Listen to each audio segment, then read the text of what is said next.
Hihingi ang ombudsman ng writ of preliminary attachment para sa mga ari-arian ni Sara Diskaya at dating Senador Bong Revilla mula sa Sandigan Bayan. Ito ay para masigurong may mababawi ang gobyerno kung sakaling manalo ang kaso.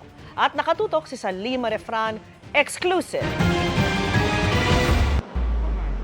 Nakakuha na ang ombudsman sa Sandigan Bayan ng writ of preliminary attachment para sa mahigit 200 milyong pisong halaga ng ari-arian ni dating Congressman Zaldico.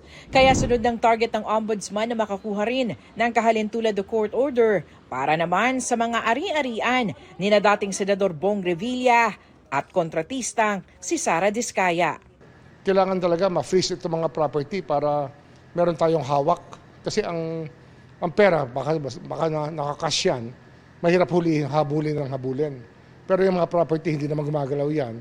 Ang writ of preliminary attachment ay pagsasailalim sa kustudiya ng korte ng mga ari-arian ng isang nasasakdal habang dinidinig ang kaso.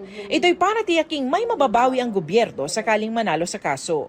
Kapwa nakaharap sa mga kasong graft at malversation sina Revilla at Diskaya. Si Revilla sa Sandigan Bayan para sa flood control project sa Pandi, Bulacan. Habang sa Lapu-Lapu RTC sa Cebu naman si Diskaya para sa flood control project sa Davao Occidental. Ay Sara Diskaya, attachment ng real at personal properties, pati bank accounts, yung freezing of them. Ganon din yan. Conspiracy yan eh. Kasama sila sa nag-defraud ng taong bayan eh. Para sa GMA Integrated News, Salima Refran, nakatutok, 24 oras.